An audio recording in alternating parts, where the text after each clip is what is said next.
এই যে স্যার আসলে এটার ভিতরে আছে স্যার, এতে পানি দেখা একদম সব হয়ে গেছে স্যার। যশোর থেকে জেলি পুষ্কৃত 260 কেজি বাগদা চিংড়ি জব্দ করেছে র্যাব। বুধবার বিকেলে গোপন তথ্যের ভিত্তিতে রাজারহাট বাজারে অভিযান চালিয়ে এই মাছ জব্দ করে।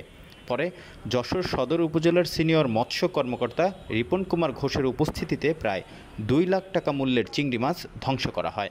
বিষয়টি নিশ্চিত করেছেন যশোরের র্যাব 6-এর এএসপি হাবিবুর রহমান। এ ঘটনার সাথে জড়িত থাকার অপরাধে ওই মাছের মালিক খুলনা পাইকগাছা উপজেলার শামুকপোতা গ্রামের মা ফিশের প্রশান্ত মণ্ডলকে 18,000 টাকা জরিমানা করা হয়। এএসপি হাবিবুর রহমান বলেন, গোপন সংবাদের প্রেক্ষিতে তারা জানতে পারেন একটি ট্রাকে জেলি পুষ্কৃত চিংড়ি মাছ পাইকগাছা থেকে মনিরামপুর হয়ে যশোরের দিকে আসছে। চালানটি রাজারহাট এলাকায় আটকানো হয়। ট্রাকের মধ্যে 18 ট্রেতে সাজানো চিংড়ি মাছে জেলি পুষের বিষয়টি নিশ্চিত করেন মৎস্য কর্মকর্তা। মাছগুলো মানবদেহের জন্য ক্ষতিকারক হওয়ায় ঝুমঝুমপুর ময়লাখানায় রাতেই পেট্রোল ঢেলে আগুনে পুড়িয়ে দেওয়া হয়।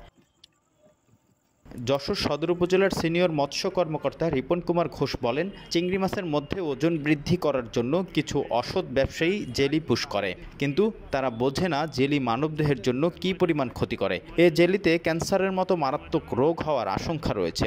তবে এ ধরনের অন্যায় মাছ চাষিরা করে না, এগুলো করে একটি অসৎ ব্যবসায়ী চক্র।